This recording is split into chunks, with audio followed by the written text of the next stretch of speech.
Mercredi 29 janvier 2020, la grande édition sur Zaïre TV, les titres. Le chef de l'État, le président Patrice Talon, a échangé avec le secrétaire d'État américain Mike Pompeo hier mardi 28 janvier 2020. Des opportunités de renforcement de la coopération entre les États-Unis et le Bénin. À suivre, sans 9h, le point de la deuxième journée de la visite de travail du président Patrice Talon aux États-Unis. Emmanuel Tiando, président de la Commission électorale nationale autonome Sénat, était face à la presse hier afin de rendre public le calendrier électoral qui servira à l'organisation des communales et locales prochaines. Plus de détails dans un instant. Les basketteurs béninois expriment leurs sentiments après l'annonce de la mort du basketteur américain Kobe Bryant.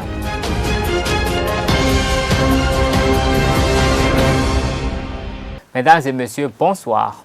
Arrêté le jeudi 23 janvier dernier et écroué à la prison civile d'Akro-Misrete, le général autoproclamé Faleti, de son vrai nom, Faleti Biaou Ayodele Prudence, est fixé sur son chef d'accusation. Il est poursuivi devant la criette suivant les articles 161 et 162 du Code pénal. Il lui est reproché des actes de terrorisme, l'atteinte à la sûreté intérieure ou extérieure, l'atteinte volontaire à la vie des personnes, à leur intégrité ou à leur liberté. Les infractions à la sûreté au transport terrestre, l'utilisation illégale d'armes, d'explosifs, de munitions, de substances explosives ou engins fabriqués à l'aide de telles substances. Nous suivons de très près cette actualité et nous y reviendrons très prochainement. Les Béninois seront aux urnes le 17 mai prochain pour les élections municipales et locales. La Commission électorale nationale autonome Sénat a rendu public ce mardi le calendrier électoral établi par l'institution par la voix de son premier responsable, le président Emmanuel Tiando. Je vous invite à suivre Emmanuel Tiando au micro de Abdelkader Achirou. Il s'agit d'un certain nombre d'activités qui ont été recensées et que la Sénat se propose de mener jusqu'à l'élaboration et à la publication du rapport général des élections. Calendrier électoral. Nous avons d'abord en premier point la publication du tableau de répartition du nombre de sièges à pourvoir par circonscription électorale. Cette activité sera menée le 3 février prochain. Deuxièmement, nous avons la publication de la liste des pièces à fournir par candidat aux élections. Cette activité sera menée également le 3 février prochain. Troisièmement, nous avons la rencontre avec les partis politiques. Quatrième activité, c'est la rencontre avec les autres parties prenantes au processus électoral, à savoir les ministères sectoriels, les organisations de la société civile, les médias, etc. Nous allons mener cette activité le 11 février 2020. Cinquième activité, c'est l'accréditation des observateurs nationaux ou des observateurs internationaux qui le souhaitent. Nous allons mener cette activité du 17 février au 1er mai 2020. Sixième activité, c'est l'allocution de lancement de l'enregistrement des déclarations de candidature aux élections. Ce point est assez important pour les partis politiques. Nous allons mener cette activité de lancement le 28 février 2020. Et septième activité, c'est le lancement de l'appel à candidature au poste d'agents électoraux. Ça sera du 2 mars au 11 mars 2020. Neuvième activité, huitième activité, c'est l'enregistrement des déclarations de candidature aux élections. C'est du 2 mars au 11 mars 2020. Je répète bien à l'attention des partis politiques que l'enregistrement des déclarations de candidature à la Sénat se fera du 2 mars au 11 mars 2020. 10e activité, c'est la réception officielle de la liste électorale permanente, l'EPI, informatisée. L'EPI, cette activité sera menée le 17 mars 2020. 11e activité, c'est la publication des listes des candidats retenus pour participer aux élections communales. Cette activité sera menée le 23 mars 2020. 12e activité, c'est la publication des listes des agents électoraux, c'est-à-dire les points focaux communaux, les coordonnateurs d'arrondissement, les assistants, les coordonnateurs d'arrondissement et les membres de postes de vote qui auront été retenus. Cette activité sera menée le 1er avril 2020. Le président Emmanuel Tiando donne ici d'autres précisions sur ce calendrier électoral. 13e activité, c'est la rencontre avec les partis politiques en liste pour le tirage au sort et le positionnement des logos sur le bulletin unique. Cette activité sera effectuée le 15 avril 2020.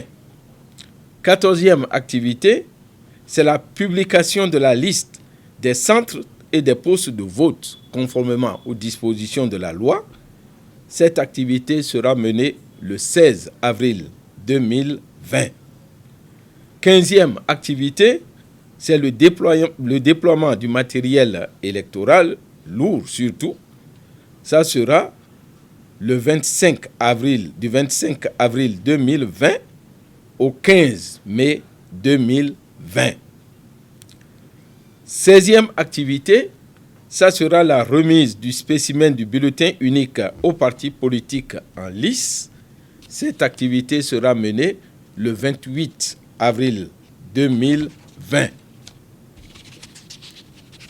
17e activité, c'est l'allocution de lancement officiel de la campagne électorale.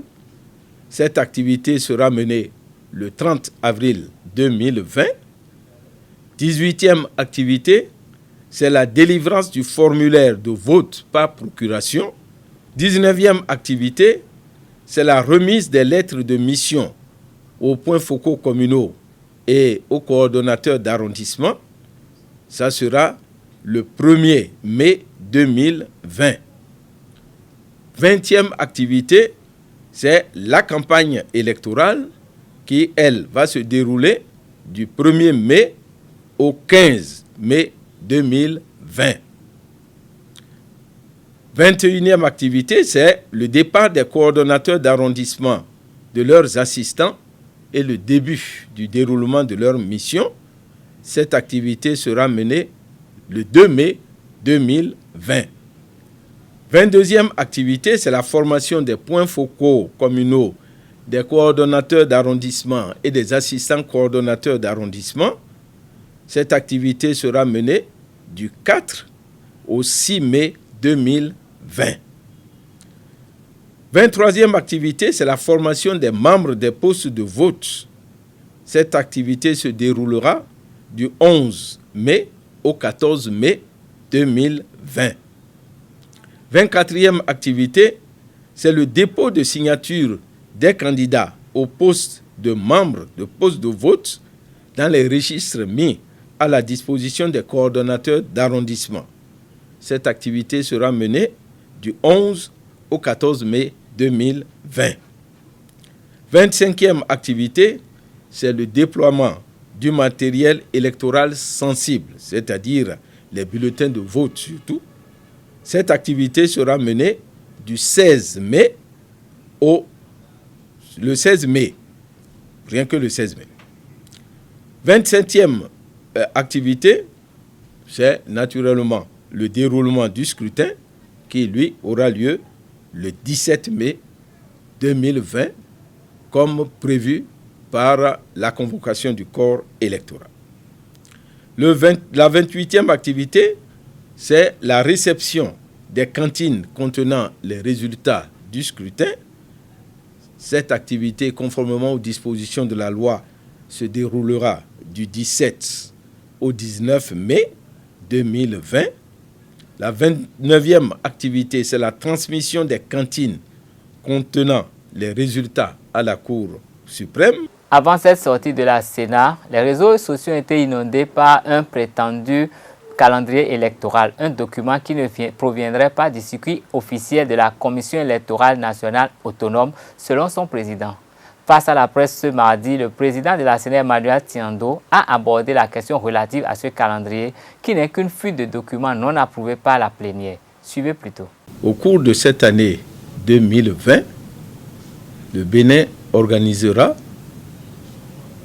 les élections communales. Et à cet effet, le corps électoral a été convoqué par le président de la République pour le 17 mai 2020. Dans ce cadre, la Sénat a commencé à s'investir dans la préparation de ce scrutin et à cet effet, nous avons procédé à l'élaboration de notre calendrier électoral. Ce calendrier électoral regroupe un certain nombre d'activités que nous allons mener jusqu'à la date de la tenue du scrutin le 17 mai 2020. J'ouvre ici une parenthèse pour dire qu'il vous a été donné de constater depuis le 24 janvier dernier qu'il circule sur les réseaux sociaux un prétendu chronogramme. Ce chronogramme n'engage en rien la Sénat. Il s'agit tout simplement d'un document piraté et ce document est tout simplement le fruit de ceux qui veulent créer de la zizanie au sein de la Sénat. En gros, il s'agit d'un document de travail élaboré par les cadres et la plénière doit au préalable valider ce document avant qu'il ne devienne un document officiel. Et comme vous avez eu à le constater, ce document n'est pas du tout signé. Pour éviter à l'avenir ces genres de situations, nous avons pris la décision de porter plainte contre X. Nous avons saisi le procureur de la République pour que l'auteur de ce délit-là soit identifié et puni conformément aux lois en vigueur. En visite officielle de travail aux États-Unis, le président Patrice Talon a rencontré hier le secrétaire d'État américain Michael Richard Pompeo, alias Mike Pompeo. Le chef de l'État Patrice Talon, à l'occasion de cette réunion hier, mardi 28 janvier 2020, a discuté avec Mike Pompeo des opportunités de renforcement de la coopération entre les États-Unis et le Bénin. Voici pour vous le point de la deuxième journée de visite de travail du chef de l'État aux États-Unis. La visite de travail aux États-Unis du chef de l'État, Patrice Talon, comme annoncé, est composée entre autres de rencontres importantes pour les différentes coopérations des USA avec le Bénin, mais également pour la bonne santé économique du pays. Hier, mardi 28 janvier 2020, le président Patrice Talon a rencontré à Washington le secrétaire d'État américain Mike Pompeo. Entre autres sujets, les opportunités de renforcement de la coopération entre les États-Unis et le Bénin en matière de sécurité, de démocratie et d'échange commercial étaient au cœur des discussions. La journée de ce mercredi 29 janvier 2020 ne dérogera pas à la règle d'un agenda chargé de réunions importantes pour le développement du Bénin. Rappelons que la visite de travail du chef de l'État aux États-Unis d'Amérique prendra fin le jeudi 30 janvier 2020. Relations amoureuses et petites attentions font de pair. Les cadeaux font partie de ces petites attentions et occupent une place de choix dans une relation amoureuse. Ils sont indispensables pour la suivi de ces relations amoureuses, quelle que soit la culture des amoureux. Quelques citoyens ont commenté l'importance des cadeaux dans une relation amoureuse au micro de nos reporters. Les cadeaux occupent une assez grande place dans les relations amoureuses parce que quand on va faire un cadeau, d'abord, c'est une sorte de considération. Donc, Je peux dire que ça occupe une grande place. C'est important, en tout cas, c'est toujours bien de recevoir un cadeau de la personne qu'on aime. Dans une relation amoureuse, les cadeaux occupent une place très prépondérante du fait que le cadeau, même si tu n'es pas proche de la personne, si tu vois le cadeau, tu te rappelles immédiatement ou instantanément de la personne. C'est pourquoi dans les relations, c'est conseillé de donner des cadeaux. Une relation amoureuse sans cadeau, c'est un peu difficile aujourd'hui. Même dans l'ancien temps, les grands-parents faisaient les cadeaux d'une manière outre que ce que nous faisons aujourd'hui. Relation, mais si nous avons une idée, nous avons une idée,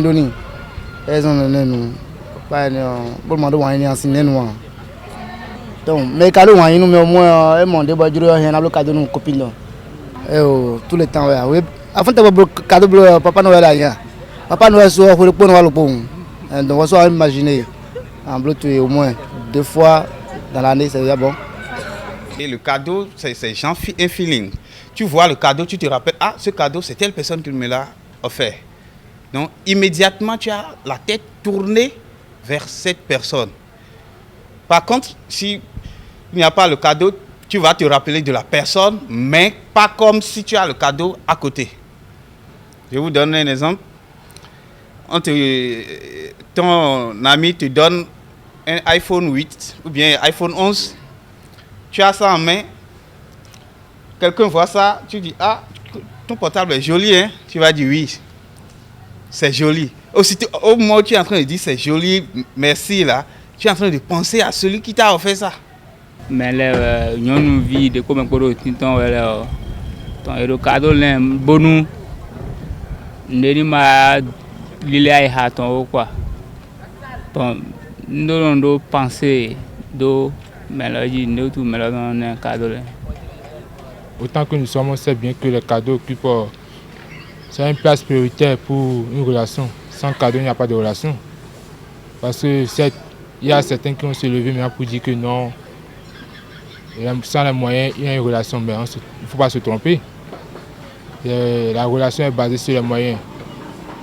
Numéro 1. Après cela, après les moyens, on verra si on est compatible, dans le cas contraire.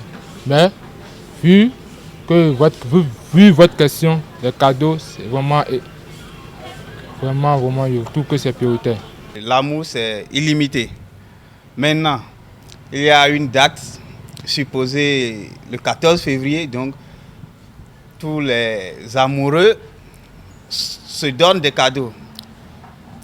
La femme peut donner à l'époux, vice-versa. Ce n'est pas nécessairement l'homme grand H le sexe masculin qui doit donner à la femme. C'est vice-versa. Mais ici au Bénin, nous avons l'idée que ça doit quitter nécessairement de la femme et de l'homme à la femme. En passeport, depuis dimanche, le monde entier pleure la disparition tragique du basketteur américain 4 fois MVP Kobe Bryant dans un accident d'hélicoptère à Los Angeles. À des milliers de kilomètres, les acteurs de la balle au panier du Bénin expriment leur consternation suite à cette mort subite de la star de la NBA. Ils saluent la mémoire d'une légende. La Mamba noire, Kobe Bryant, la star des stars, ça m'a choqué. Et dommage, les stars, c'est comme ça, les stars meurent. C'était vraiment une légende pour nous dans le monde du basket, tant chez les filles que chez les garçons. Un très bon battant, un monsieur qui a été vraiment pour le sport féminin surtout, parce que déjà, dès le bas âge, il a voulu mettre sa fille dans le jeu. Et voilà que la fille aussi l'a conduit, voilà, partie avec lui. Vraiment, ça fait mal et très chaud au cœur, parce que c'est un grand joueur, c'est une star. D'abord, il est planétaire. Moi, je l'appelle le planétaire parce que c'est quelqu'un qui a bravé tous les scores, toutes les statistiques possibles. Et je vous l'avais dit tantôt en audio que c'était quelqu'un qui a fait 33 643 points. Et cela, il avait fait un match contre les Raptors avec 81 points. Il est vrai, c'est des statistiques qui sont battues, mais il faut voir dans les conditions dans lesquelles c'était fait. Donc lui, c'était vraiment avec la beauté de l'élégance Et moi, vraiment, je plains sa femme. Je la pleure d'ailleurs parce qu'il est parti avec sa fille de 13 ans, qui est aussi une basketteuse, et il allait la voir jouer au fait. Sur le paquet, au fait, c'est un monsieur qui, même dans son regard, il est souriant. Il est souriant dans ses actions, mais il est très efficace. Il a du plaisir à jouer. Quand tu le regardes jouer, tu vis le plaisir. Tu vois qu'il n'est pas là pour la force, il est là pour se défouler. Et le message passe facilement. Il est très technique. Je me rappelle de ces années de rookie. Ça doit être dans les années 96 ou 97, ainsi je ne me trompe pas. Je l'ai suivi tout au long de sa carrière. Pour moi, c'était pratiquement un idole. Et je peux même dire que c'est le seul monsieur au basket qui s'est vraiment rapproché de Michael Jordan jusqu'à aujourd'hui. C'est le seul qui a pu essayer les fakes de Jordan, les fakes de Way de Jordan. Le seul qui a pu défendre sur Jordan. Les phases de Jordan, c'est seulement Kobe qui a pu essayer de faire quelque chose. Sinon, le seul, il n'y en a pas deux aux États-Unis. On a vu Kobe la dernière fois à la Coupe du Monde. Ça m'a paru étrange.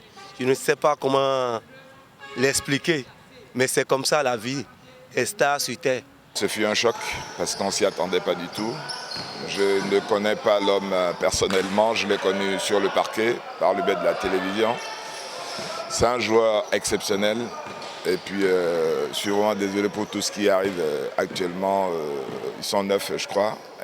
Sur les médias, ils sont 9. On ne peut que regretter son départ catastrophique. C'est vraiment dommage pour le monde du basketball.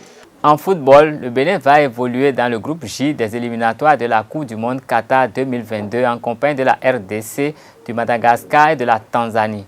Une poule que Jean-Marc Adjovi-Bokor et Amadou Mourachirou, deux anciens capitaines des écureuils, jugent abordables pour Michel Dussieux et ses poulains. Ces quatre équipes sont quatre équipes qui étaient présentes à la CAN. On a vu la qualité notamment de l'équipe malgache qu'on n'attendait pas à ce niveau-là. On connaît la qualité de cette équipe de RDC qui fait partie de ces grandes équipes du continent. Ce groupe n'est pas facile, mais il est assez équilibré parce que le Bénin a montré pendant cette CAN qu'elle pouvait faire partie des meilleures équipes du continent. Bon, je pense qu'aujourd'hui dans le football moderne, il n'y a pas une petite équipe. Mais avec notre prestation qu'on a fait à la CAN, avec le nombre de professionnels que le Bénin a, je pense qu'on n'aura pas de problème. Le Bénin peut s'en sortir, le Bénin doit s'en sortir, mais c'est pas un tirage facile. Je vous dis, la RDC, Madagascar, la Tanzanie qu'on connaît moins, mais qui était présente et qui a eu 3 défaites. Mais il faut toujours se méfier des équipes qui sont comme ça en reconstruction. Forcément, je dirais que la RDC est la grande équipe du groupe. C'est le grand pays du groupe. Mais encore une fois, Madagascar a montré de très très belles choses pendant cette dernière CAN. Et puis la Tanzanie qu'on connaît moins, mais dont il faudra se méfier parce que il y a toujours comme ça a été le cas pour la CAN, personne n'attendait le Bénin était présent, personne n'attendait Madagascar, Madagascar a été présent, donc il va falloir se méfier, mais je connais la rigueur de Michel Dussieux et je ne me fais pas de soucis sur la préparation de l'équipe pour se qualifier et aller en 2022 au Qatar. Mettons un terme à cette édition avec les actualités hors de nos frontières. L'Éthiopie, le Soudan et la santé en Afrique sont au menu de cette page internationale signée Anifat Boukari. Démarrons cette page par l'actualité en Éthiopie. Des manifestations ont eu lieu mardi 28 janvier dans plusieurs villes du nord du pays pour protester contre le silence des autorités face à l'enlèvement d'étudiants le mois dernier. Les manifestants sont descendus dans les rues d'une dizaine de villes de la région Amara. Selon plusieurs sources, 17 étudiants, dont 14 filles et 3 garçons, sont toujours portés disparus. Ils sont tous membres de l'ethnie Amara et étudiaient à l'université dans l'ouest de la région Omoro. Ils ont été enlevés le 4 décembre alors qu'ils quittaient la région en proie à des violences et se dirigeaient vers la capitale Addis Abeba. L'enlèvement n'a pas été revendiqué, mais tous les regards se tournent vers l'armée de libération Omoro, une rébellion en conflit avec les forces de sécurité. Au Soudan, l'économie soudanaise fait face à de grandes difficultés et l'une des tâches prioritaires du Premier ministre Abdallah Hamdok est de remettre le pays financièrement en ordre de marche. Mais le Soudan se trouve face à un casse-tête. Le Premier ministre appelle régulièrement au retrait de son pays de la liste américaine des pays soutenant le terrorisme, son maintien interdisant notamment les transferts bancaires en dollars. Mais selon le secrétaire d'État américain adjoint aux affaires africaines, Tibor Nagy, ce n'est pas cette liste qui freine le développement du Soudan, mais plutôt le poids de sa dette. C'est ce qu'il a déclaré lundi dernier, jour de sa tournée régionale. Santé pour mettre un thème à cette page. Pour le moment, aucun cas de coronavirus n'a été confirmé sur le continent africain, malgré des suspicions, notamment en Côte d'Ivoire et au Kenya. Mais le directeur du Centre africain de prévention et de lutte contre les maladies, CDC, se montre réaliste. Selon le docteur John Nkangasson, il est fort possible qu'il y ait des personnes porteuses du coronavirus en Afrique, mais qu'elles n'aient tout simplement pas été détectées. Le spécialiste admet ainsi que les capacités de surveillance sont très variables selon les États du continent. Les contrôles ont été renforcés dans les principaux aéroports: Éthiopie, Kenya, Afrique du Sud, Maroc, Égypte, Rwanda et Maurice. Ainsi se referme cette édition. Merci de rester fidèle au programme de Zaïre TV. Gardez le réflexe www.zaïretv.bj. Bonsoir.